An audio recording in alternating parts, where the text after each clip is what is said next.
Hey,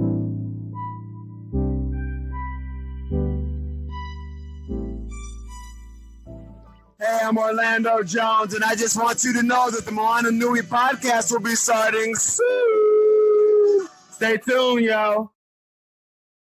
I'm Veronica Taylor, and from myself and Ash Ketchum, I just want to say, Moana Nui, I choose you!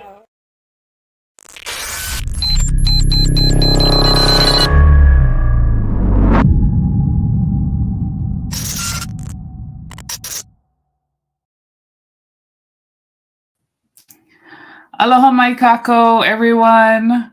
Welcome to the Moana Nui Podcast. Today we are supporting Ōlelo Hawaii Month. I cannot believe it's already February, but we are celebrating Ōlelo Hawaii Month in addition to Black History Month. And so welcome to our show tonight. Our topic tonight is going to be understanding Pidgin. And for those who don't know, I know many people know, Pidgin is a dialect that is widely used in the Hawaiian Islands, but not just in the Hawaiian Islands. It's also used in different cultures around the world. And so we wanted to explore this topic as Pidgin as a mode and a form of communication for bridging gaps between communities and the use of the dialect. For me, if those who have watched our show before, by now you probably know that I am also an author and a writer. And what I have seen in some of the projects that I'm working on are that writers are being discouraged from using Pidgin or different dialects, which in my mind waters down like the authenticity of storytelling, of dialogue, of communication, and the narratives that we're trying to portray in our work. And in some ways, it is also a partial erasure of our identity, because I know for myself, growing up in Hawaii, Pidgin is a big part of just life. And so even in my career, as I've moved away from the islands, you kind of sometimes go into these spaces and you got to change the way you talk, because there's this misperception that if you speak Pidgin, you're stupid, or you don't know how to communicate and you don't know what you're talking about. So Pidgin is something that I think is really important. And as someone who lives away, it's something that I kind of like a chameleon go in and out of depending on the audiences that I'm talking to. But I really think it's important, particularly for our keiki and our young students, that they feel like they can express themselves, and that doing it in a way that incorporates Pidgin is okay, and they shouldn't be ashamed or restricted from speaking about it or writing about it in that way. So I want to introduce our panel moderator tonight. I'm really happy to have her back. Her name is Michelle Kamigaki-Baron, and she is a PhD student who is focusing her research and studies in this particular area. We had her on our show, I think it was, late last year. And I really enjoyed, the conversation that we had that was talking, let's talk about paradise and in Hawaii in that framework. So we really wanted to bring her back to the show and let her continue her work and also open up this conversation more broadly for our community. So welcome, Michelle, back to our show. Aloha. Mahalo, Moana. Thanks for having me back. I guess,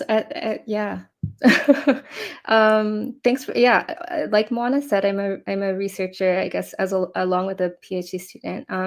And I'm from Honolulu. My mother is from Honolulu on Hawaii Island. And kind of just a brief introduction of kind of like what I'm doing with the Pidgin stuff is I'm really trying to understand the relationship between Pidgin and Ōlelo Hawaii. So currently, Pidgin is spoken by over half the population in Hawaii, while Ōlelo Hawaii is spoken by approximately 2,000 as a first language. So one of my goals in this research is to understand how we can increase the number of speakers of Ōlelo Hawaii by understanding how Pidgin speakers can kind of connect their knowledge between Pidgin and Ōlelo Hawaii to kind of learn better. Yeah. I guess secondarily, what you said about Pidgin advocacy is really something that is like a second goal of my work, is just trying to understand how we can make schools just more a better environment for Pidgin speakers now, because it's a huge injustice that it's kind of discouraged if not punished in schools now. So yeah, that's kind of a big goal of my work. So enough about me. Can I introduce the panel now? Yes, Yeah. I'm gonna hand it over to you now. Nice. Mahalo. Okay, mahalo. I'm very privileged to be introducing the brilliant panel that we have today. So first, I wanted to introduce Mark Vincent Villegas. Mark is a carpenter, tattoo studio owner, and father of 2 girls. Having immigrated from the Philippines to Hawaii at age 11, Mark grew up with both Pidgin speakers and second language learners of English and experienced the utility of Pidgin for immigrants to Hawaii firsthand. Next, we have Micah Mizukami. Born and raised in the island of Kauai, Micah Mizukami is Gosei Yonsei Japanese and Shimanchu Okinawan in Hawaii. Raised in between Ele'ele and Lihue, Micah grew up with teachers who told him that he needed to speak quote-unquote proper English to go to a good college and get a good job. Currently, I'm going to say this myself, he goes to a good college and has a good job. He didn't write that part. Okay, so Micah works as the associate director at the Center for Oral History at the University of Hawaii at Manoa, and he's also a PhD student in the Department of Second Language Studies there. And last but not least, we have Ali Rozet. Ali is from Kailua, Oahu. She's the mother of 4, a PhD student in curriculum and instruction, and a kumu of Ōlelo Hawaii at UH Manoa. So welcome, everyone. Mahalo nui for coming. And just to set the stage again, today, I just hope we can have a discussion on the various ways Pidgin holds value in modern-day Hawaii. And our panel, as you can see, although we all come from Hawaii, we each come from different perspective and mana'o. So I just wanted to acknowledge that these are just our experiences, and we get so many different ones around Hawaii, right? So not to say that one experience or opinion is right or wrong, but these are just our experiences and our opinions. So for those who are listening, feel free to follow along the topics we discuss and some of the questions, and feel free to leave a comment or send us a message. We'd love to hear your thoughts as well. So my first question for the panel, and this is for all of you, I'm wondering if you can introduce yourself and describe your story with Pidgin. Could we start with Micah, then Ali, then Mark? Sure. Hi, thanks so much for having me on and assembling this awesome panel.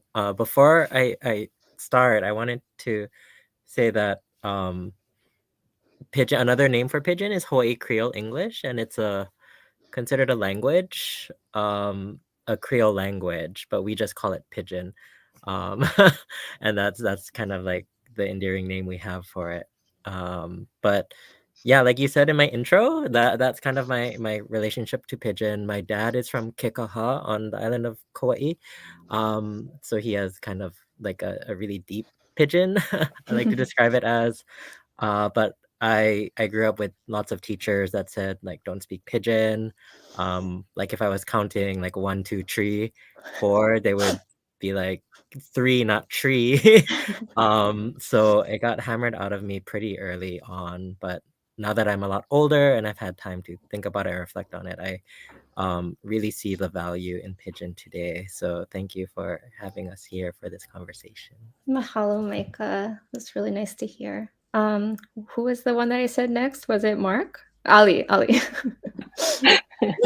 Aloha nui. Mahalo, it's good to be here with all of you. And yep, I'm from Kailua, Oahu. I was raised, by my grandparents. We lived in their house growing up, and my grandparents are both Okinawan.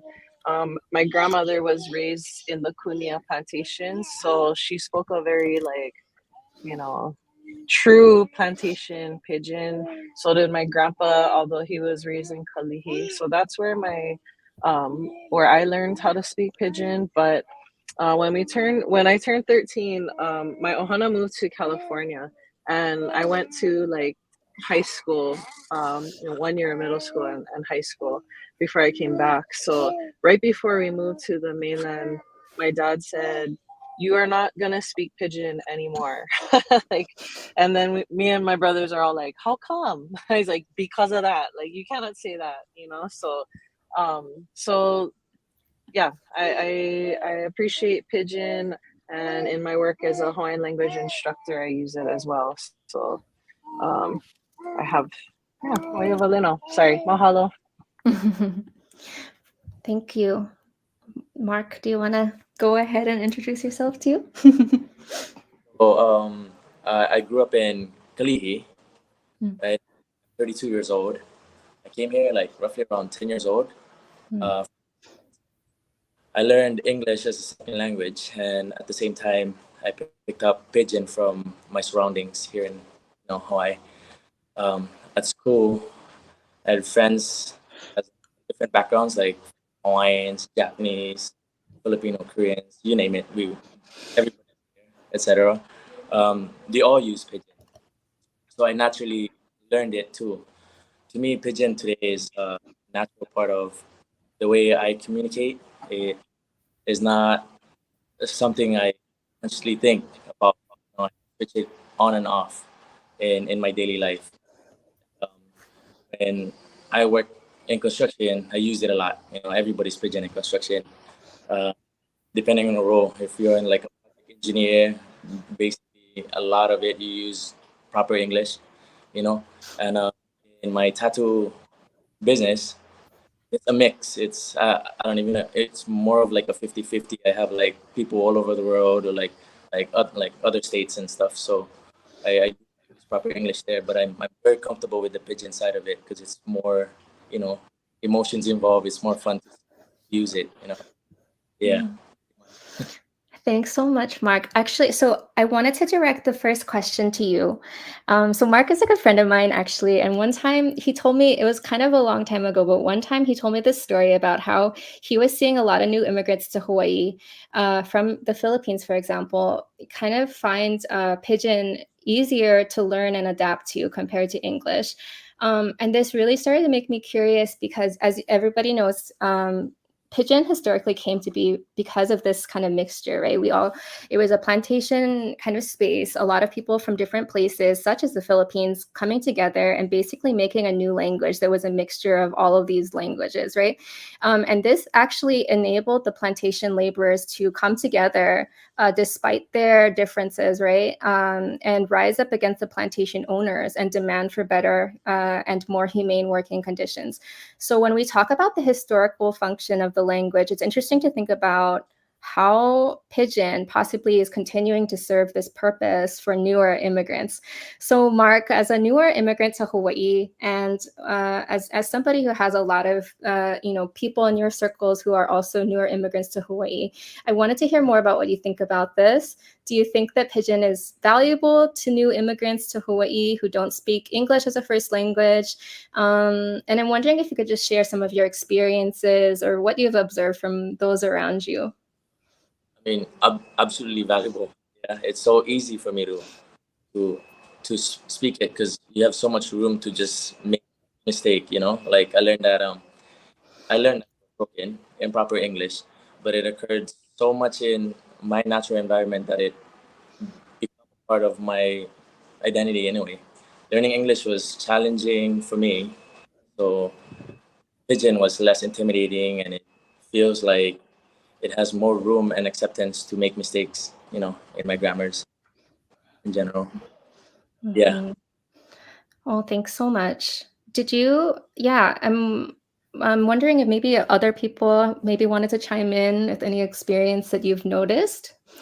No need if you don't have something to chime in, but I just kind of wanted to give the opportunity. Say it again.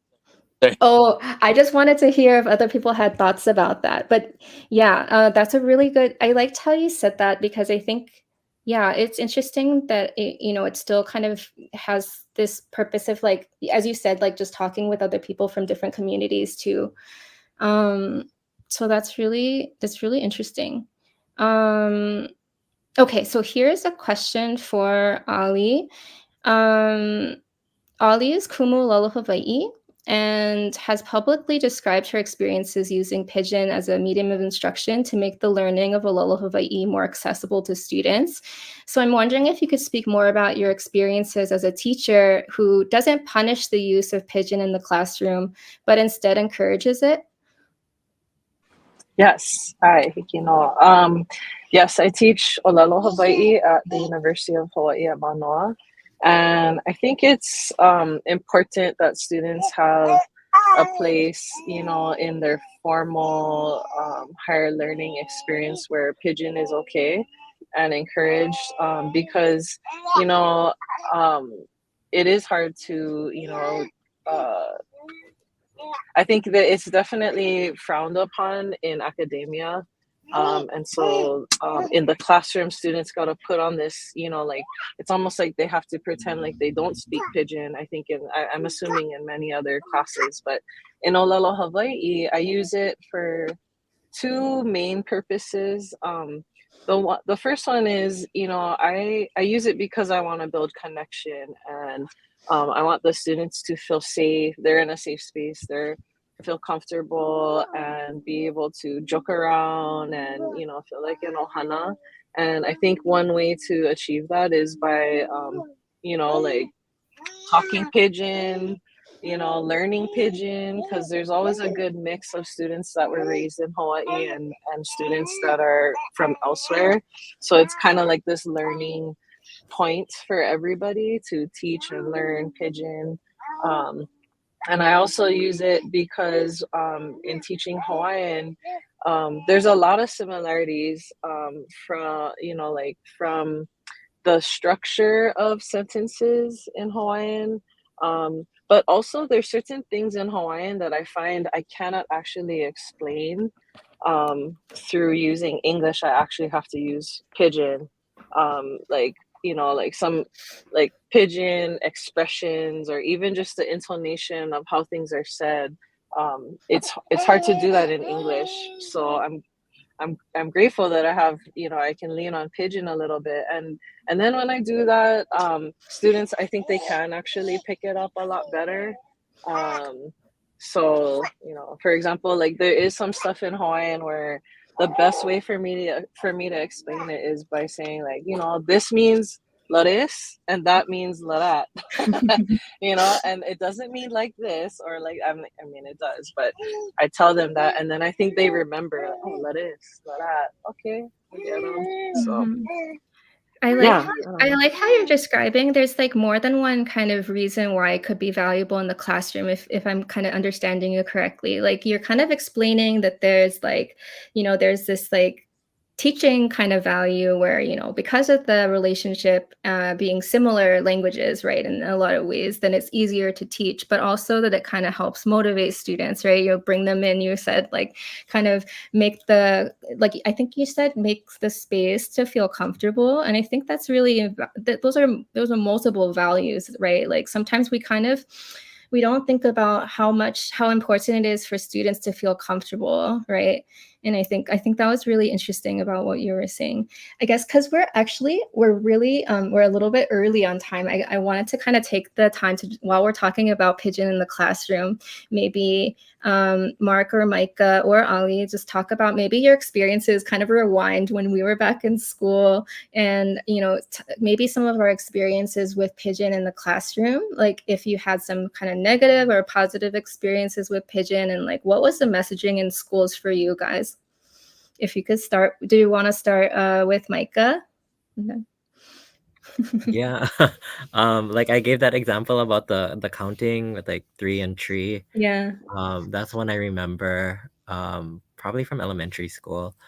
But that's also like linguistically like a developmental thing as well, right? The TH sound is really hard to say. But it was framed as being this Pidgin kind of fault.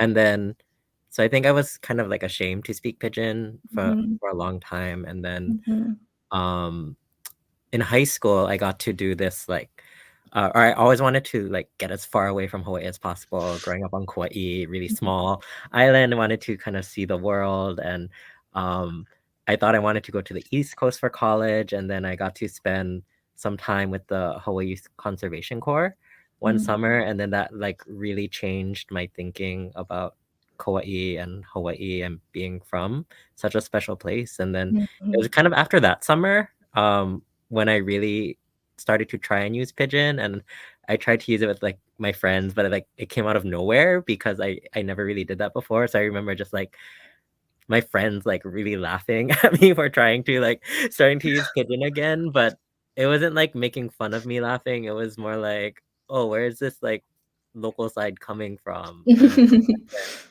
starting to like explore my relationship with Pidgin more from there. So yeah, I think like I felt the shame in school, but then through other educational opportunities like the Hawaii Youth Conservation Corps, I got to kind of change my perspective on that. Yeah. There's a lot that you said that resonates with me. Yeah, Mark, did you want to share your experiences?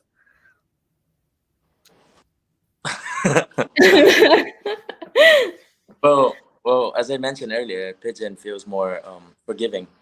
Yeah. Making grammar mistakes, speaking with like accents, or making lingo from my native language. This I have I have an auntie that works in like what is it, like home care, you know, get away with her like just her accent and all that stuff just because of Pidgin. You know, like my own mother came here in 2016, and she's like she's really shy to like speak English, and using Pidgin has actually helped her learn English because she was less shy to speak Pidgin, and like, you know, easier to interact and practice English that way. Yeah, I mean, I don't know. I enjoy Pidgin a lot. Like when I do use it, like, especially with like locals in general. Like it's more emotions involved. It's you know, more fun that way. You know, you'll know. You know, when you learn the culture. Yeah. It needs to stay.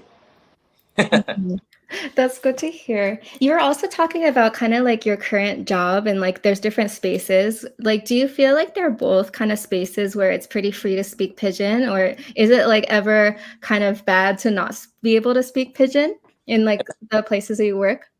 I'm not shy about Pidgin. Yeah. Pidgin is awesome. Mm-hmm. I can spot it when a local person is, you know, in front of me, you know, and that, yeah, the energy is different, the vibe is different. I just Hawaiian culture in general is awesome. I just met this local brother, private. Well, he's a big business owner, and I get so happy when I see one very successful business owner, and he's like straight from Manalo, and he's so local. You know, you can't spot it. Like he's wearing slippers and it's, you know, like super Hawaiian. He can just walk straight to like Foodland and all that. He doesn't have to worry, you know. But super smart. You know, impressive. But it doesn't even matter. He doesn't proper anyway. He would speak Pidgin. Yeah, business with that. He goes very far with it. Yeah. I don't think Pidgin's gonna hold us back, you know. That's really nice. Other, yeah. Oh, thanks for sharing your thoughts. Yeah, it's really nice to hear the different perspective because I really had no idea, you know, like, because I think this, like Ali was saying before, I feel like in certain fields it's really rejecting, and then there's other fields that are a little bit more accepting, and then yeah, it's just interesting to hear the diversity of kind of like experiences. Ali, did you want to share more about kind of like your experience as a student in schools, and you know, if it maybe just like people experience experience with Pidgin? Yeah, I mean, I think that, well, I grew up in Kailua. I went to Enchanted Lake Elementary and Kailua Inter. I feel like back then there was choke local kids, so like 20 kids talk Pidgin, although I don't know anymore. It might not be like that. So yeah, I spoke a lot of Pidgin with my friends.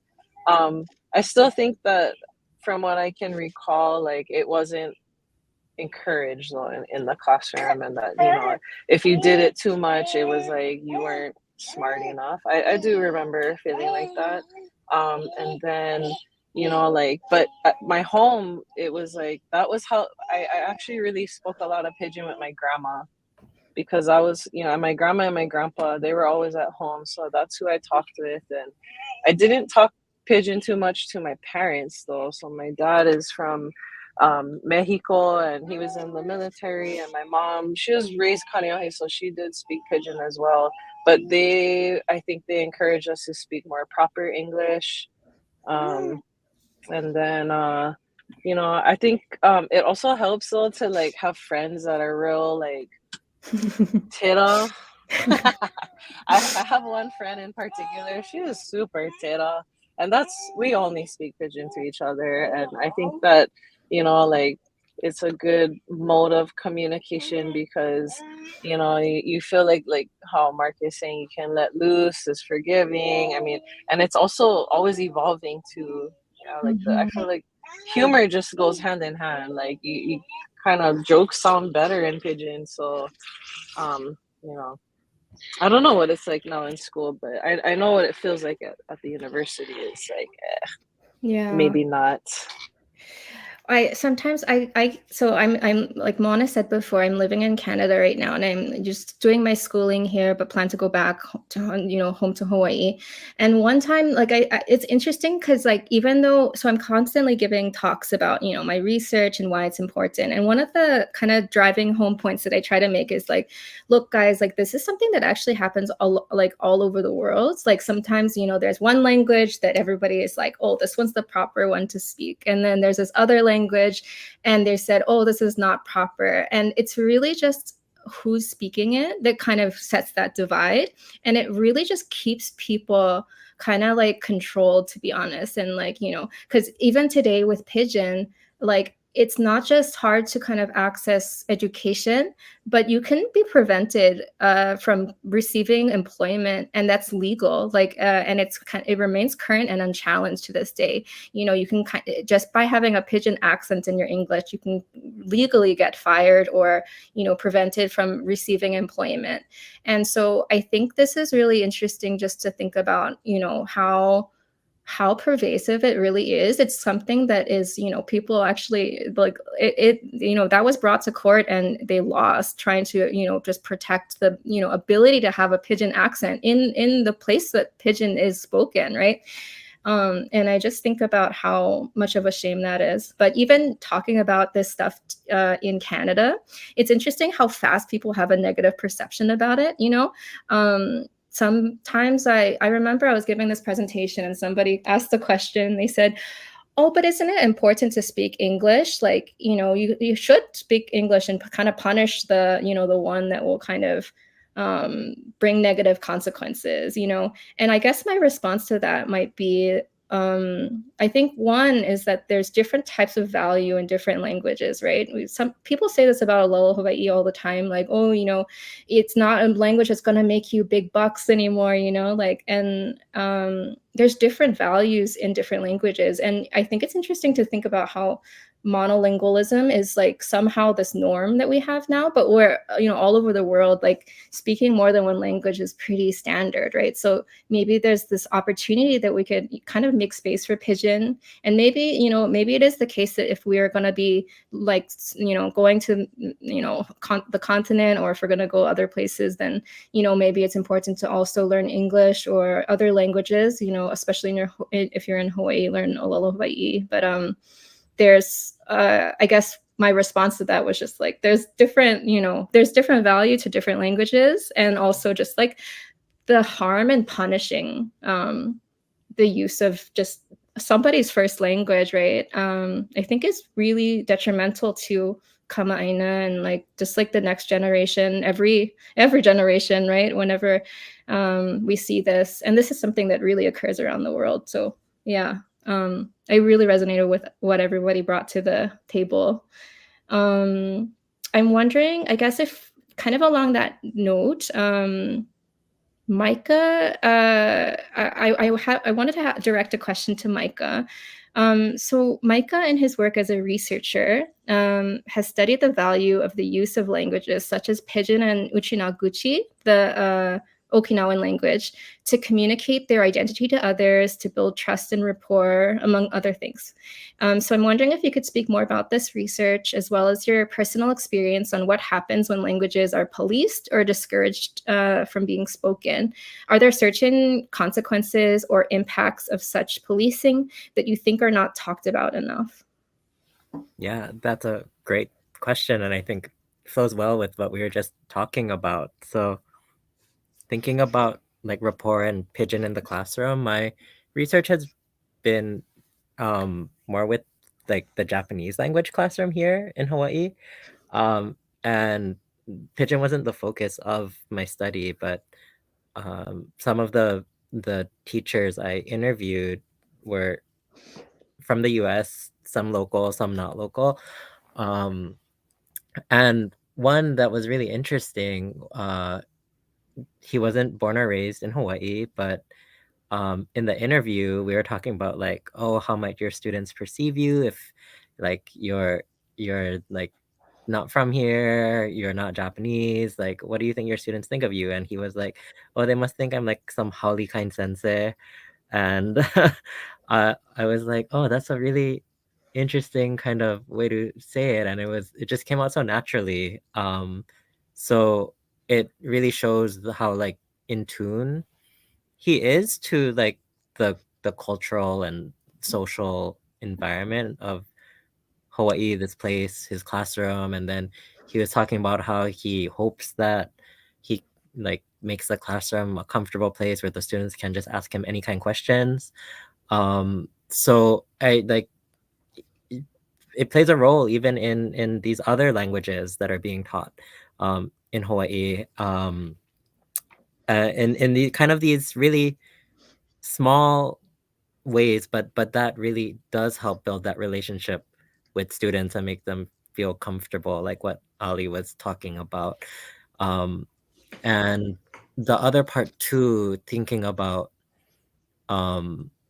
like policing or kind of like the negative impacts of this is another project I was working on collectively with Dr. Christina Higgins, my advisor, and director of the Sato Center for Creole and Pidgin Studies, and then another student in the second language department, Kristen Urata. She's a PhD candidate who also has done a lot of work around Pidgin, but we, both Kristen and I, taught this course, Second Language Studies 130, Introduction to Pidgin in Hawaii, which looks at, I guess, the history of Pidgin from a language rights perspective, but not only Pidgin, but also like Ōlelo Hawaii and like language issues in Hawaii and the Pacific. And part of the classwork is for students to go out into the community and kind of notice what signs are in what language. So really taking note of the linguistic landscape and documenting that, finding examples of Ōlelo Hawaii in public signage and examples of Pidgin.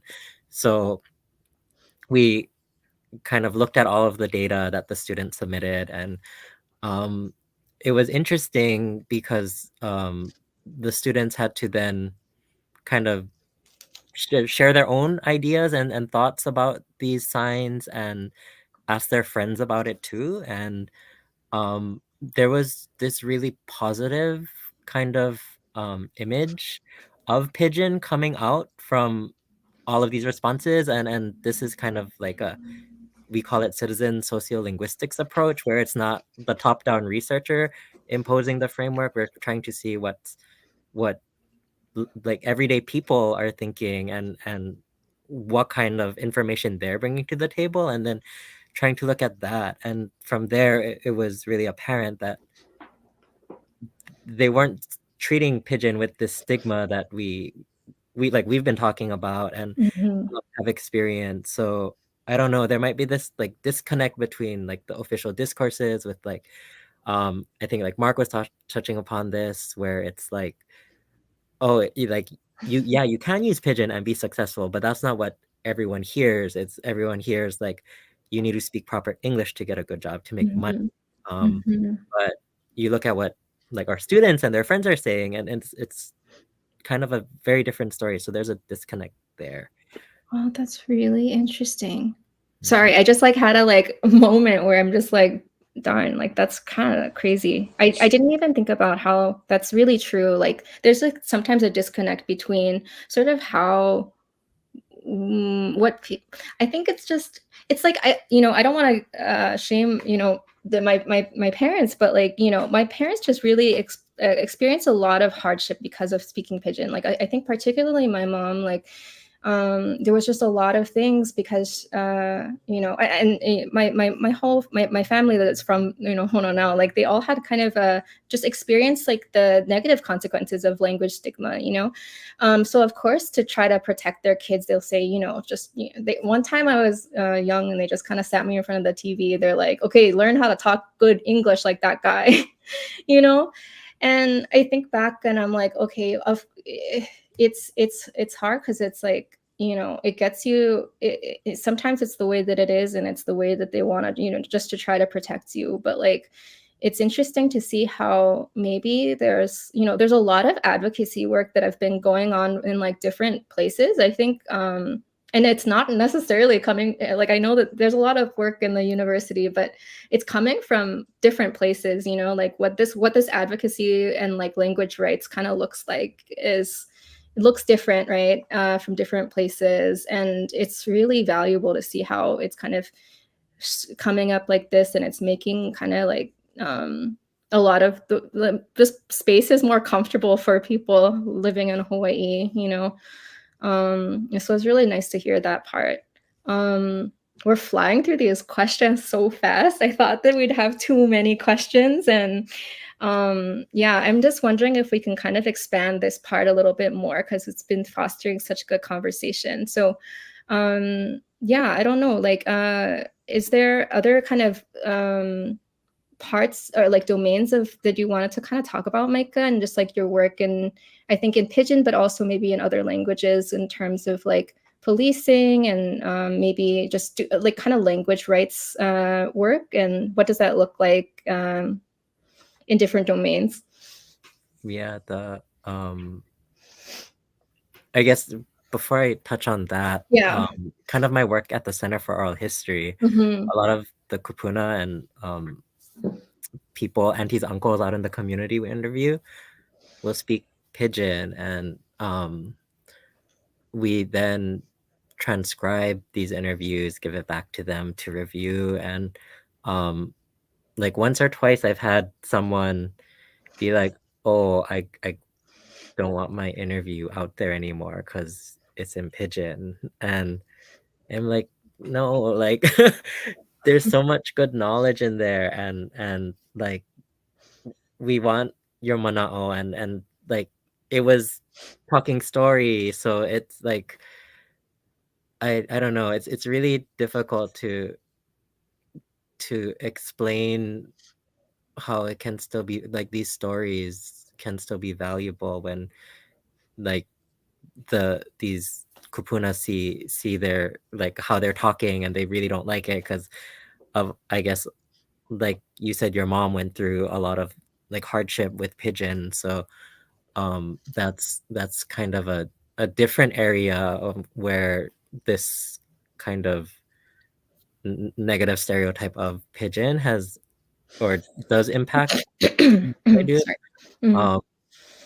But that aside, thinking about other contexts, the one I'm most familiar with is Uchinaguchi, or the Okinawan language, and all of the other Shimakutuba or island languages in those islands in the Ryukyus. And with Japanese colonization, there were assimilation policies where students would have, if they said anything in their local island language, they were given a dialect tag that they had to wear around their neck, and it was this big wooden block that said dialect on it, and the only way they could get rid of it was by outing one of their classmates who would speak the language. So sometimes they might like step on their foot or something, and that way, like, you know how we naturally say like ouch or something, and that's really hard to do in a second language to naturally say those things. So stuff like that, they would say it in the local island language and then pass on the dialect tag. But if you look at Okinawa today, a lot of the older generation can still speak it, but the younger generation doesn't speak Uchinaguchi at all.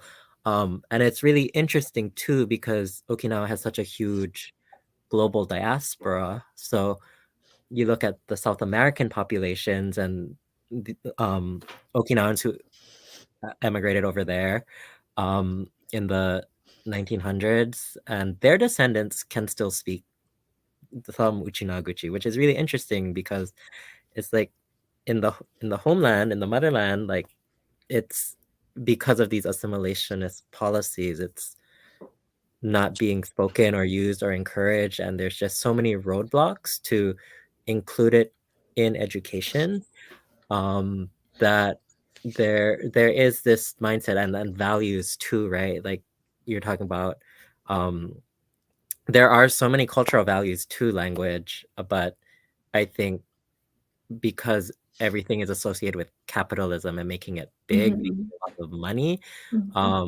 that's where the emphasis is, and that's why a lot of these kids are learning English instead of their ancestral language in Okinawa, which is really sad.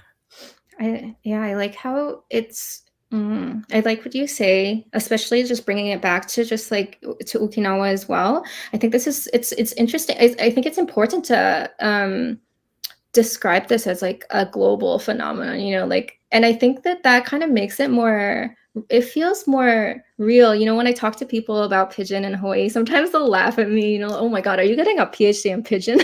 That's like that's really ridiculous. But a lot of times there's a lot of, I talk to people and they have a lot of shame, even if they, you know, speak Pidgin themselves. And I think sometimes when you discuss it like this in this global way, right, it's not just happening with Pidgin, it's not just happening in Hawaii, in our multilingual, you know, community, but it's happening all over the world. And it's kind of the same kind of effect that we see, right? So there's no sense of holding shame, because, yeah, I think when you see that it's happening all over and like kind of the reasoning behind it, it's something you can kind of see, you know, why things exist that way, and like why you should have, you know, should have pride for, you know, the languages that you speak. I'm wondering, Mark, if you can kind of explain, I think we were talking also about just like, you know, the context of the Philippines is kind of similar in some ways, right? Where you're meant to kind of speak Tagalog in schools, where even though you come from different Philippine languages coming at home, right? I'm wondering if you kind of explain that experience, or kind of what it's like in the Philippines within that regard as well, with language policing and maybe kind of having to speak a certain language in class. Yeah, for me, any of these languages is just a form of communication, really. You know, in the Philippines, there's like 7,000 islands with like 200 something plus dialect, and the way we communicate with each other is through Tagalog, which is like the main dialect. It's like English to us, and also English is also taught in our school. You know, it's if you know, comparing it to Pidgin is very different. The culture is different, and I'm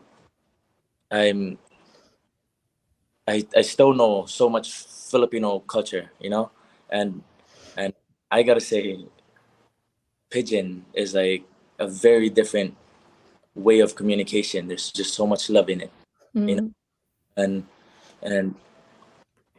I don't know. I'm so nervous. I don't even know what to say.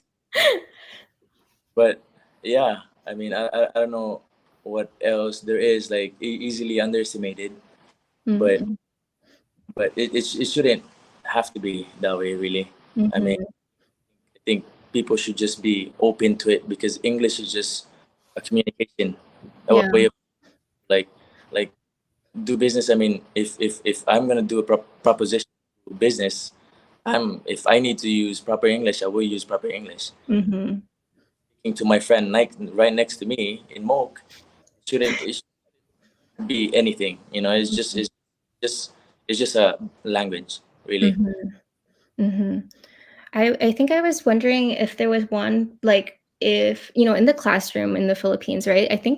I don't know if this was you who was saying it, but like, so even if you you're from a Visayan family, right? And then you said, like, is it kind of similar where you're like dumped in, you know, Tagalog at school even? And like, do they kind of bridge the gap between like the different languages that are spoken at home and at school? Or do they kind of help you along the way? No, yeah. So Tagalog is like a proper Mm-hmm. dialect, right? Mm-hmm. So at home we speak our dialect, and then when we go to school, there's subjects like about Philippines, which is Tagalog side, and history. We gotta learn the history about, you know, just English in general, like America. Really, we're very influenced by America.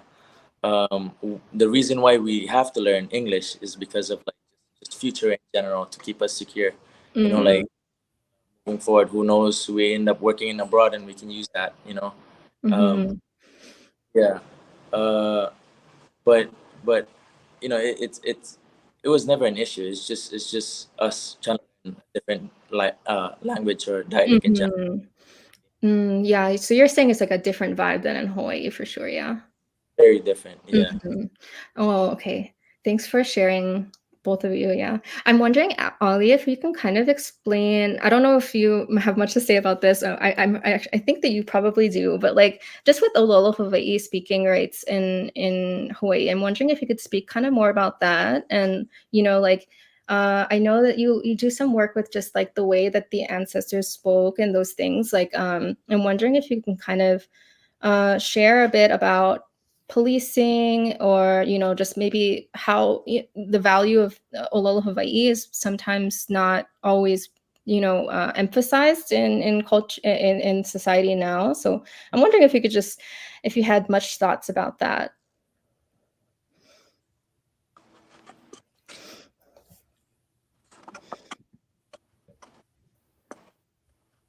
I think your mic is off, Ali.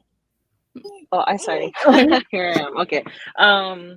Sorry, I don't know if I'm gonna answer this correctly, but I first and foremost, I think my main, you know, prerogative as a kumu Ōlelo Hawaii is to make sure that Ōlelo Hawaii lives, right, and that it's like accessible, and that people learn the language of their kupuna, or even just, you know, even if as a non-Hawaiian myself, you know, like of just the place where you're growing up, because you love this place and you love the people and the history that comes with it. So when I look at like policing of Pidgin or things like that in the space that I work in at the university, I think it's a shame, because I also see students coming from Ohana where they might be the first generation to go to college, or you know, like, and that their Ohanas might already feel that college is not for them for many different reasons. But I think sometimes it comes down to that. It comes down to being told that, you know, like the language you speak, you know, gives the impression that you're uneducated, so you know, like you don't belong in college. So I guess the reason why I you know, I'm very conscious of like the generational trauma that comes with Pidgin, that I don't even think people really think hard, like that's the reason why they don't go to college, or why it's so hard to be in college if your Ohana maybe isn't as supportive. So is that kind of the question? Yeah. Sorry. Yeah, absolutely. Okay. I think that, and also just like the way that, you know, historically, and you know, Ōlelo Hawaii was also right, yeah, just had a lot of this yeah, I mean, I know that that context is different, right? But like it kind of started in a similar way, where it was just discouraged from being spoken for similar reasons in some ways. So yeah, but you answered my question. If you wanted to add anything. No, I mean, I do. I just wanted to say that, there's like a double. There's two things that people are, battling with. Is one, being in this environment, learning Ōlelo Hawaii, and also two, like having Pidgin as a native language can really be like twice the burden to access ancestral knowledge, so that's just my job. And I don't have, the way I relate to it is not as a Hawaiian, but I watched my grandmother have a lot of like self criticism because of speaking Pidgin, where she would just flat out say like, I'm dumb, and yet my grandmother is who held all of the traditions of Okinawa, like all of the dance and the music, and that's who I learned everything from. So to see somebody who I respected so much and who held all this ike for my ohana say that they felt simply just dumb, like really hurts, so and that maybe that's why I feel so motivated to make sure that everybody that walks into the classroom wanting to learn Ōlelo Hawaii, knowing that it was also a language that was banned and looked down upon and separated from the people, that that as much as possible I can make those walls come down and help people to reconnect. Mahalo. This is really rich conversation. There's so many thoughts here. I'm sure that everybody can kind of have related kind of experiences, but there's just so much richness in this conversation. I really appreciate everybody coming. We're kind of heading towards the end of the last 10 minutes. So I'm wondering, in maybe the last question, I'm just wondering if each of you can kind of describe maybe what you see as an ideal future with language in Hawaii, and does Pidgin fit into that future? Can we start with Mark? Yeah, I mean, I hope and that Pidgin remains strong in Hawaii, both because I like using it and I like and it just feels different and more expressive to use that than English, in my opinion. There must be a reason why immigrants tend to learn Pidgin alongside English. I think immigrants can learn English by the help of Pidgin. Yeah. Mahalo. Thanks. It's really, it's just so much thoughts. I can't stress it enough how my brain is exploding. I'm really happy to hear everybody's thoughts. Micah, could you maybe want to get at the question next? Yeah, so like the future of language in Hawaii. What would be really cool in the future is if everyone who was like raised here was multilingual, like spoke Ōlelo Hawaii, spoke English, spoke Pidgin, and whatever other languages they speak at home, and that like if there could be that kind of support for that kind of multilingualism on all levels. I know it's not easy, but that is coming from like the language rights perspective, right? Where you have the right to like be educated and have access to healthcare and all of that, like in your own language, to build in those supports, especially like looking at Ōlelo Hawaii and how far it's come. It still has a long way to go, but there's so much potential in that future, which is really exciting. And I hope that Pidgin isn't kind of forgotten along the way, because a lot of times it's kind of more like in the background, right? It's not in the forefront in kind of these language politics of Hawaii today. So I would like to see a much more lively multilingual future where languages are more equal. Yeah. Thanks so much, Micah. Ali, do you want to take a stab at that question? Yes, I'll just, if I could just dream up anything, I would say Pidgin in our elementary schools. Go. Let's start it. More than just, like, I felt like the only time I ever heard Pidgin in school was when Frank de Lima came to visit. Like maybe more Frank de Lima visits and yes, with Ōlelo Hawaii, and because I really think that when we send a message to our keiki that is okay, that is a language, and that you look at that, you're trilingual, then that will also spread to the ohana, and then the parents will have like less shame about it, that I don't have to tell my kid stop talking like that, and that maybe we will also educate our educators that come in from outside, like to not shame the keiki to Ōlelo. I really do think it starts with the messages we send our keiki. Mm-hmm. Thank you so much. Mahalo, everyone, for tuning in. This is such a good conversation. Thank you to the panel. Each one of you has brought so much richness to this conversation. I really, really appreciate it. I'm really happy with just how this conversation's turned out.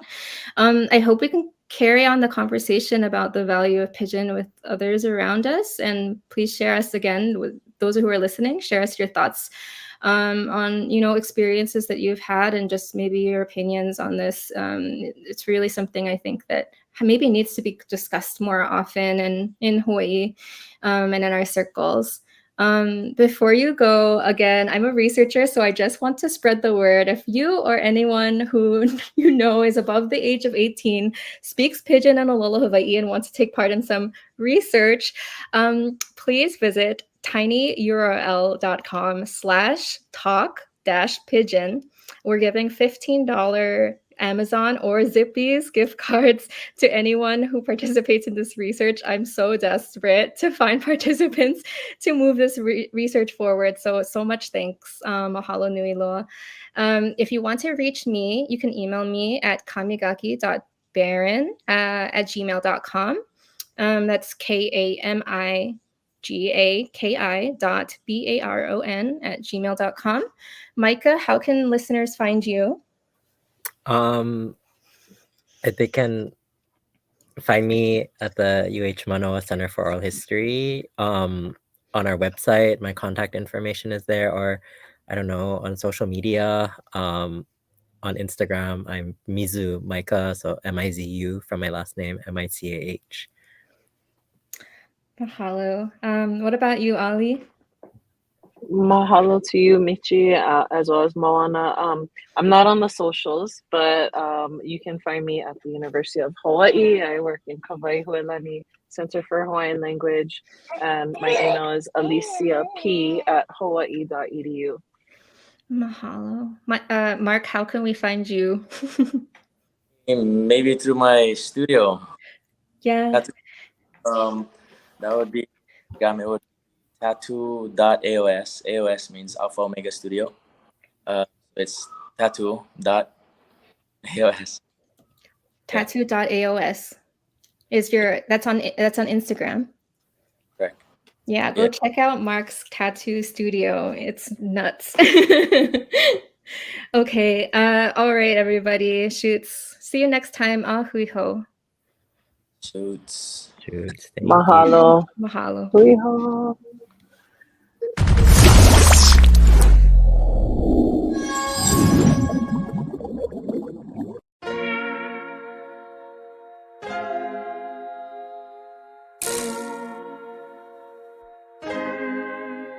So many stories left to tell, even if we have to ourselves. Can't keep history on the shelf. If they won't tell it, we will. If this the land of the free, it was a freedom then. When they annexed Hawaii and called it Cedar Lands, without any type of payment and no signing off. Called themselves the Republic in 1894.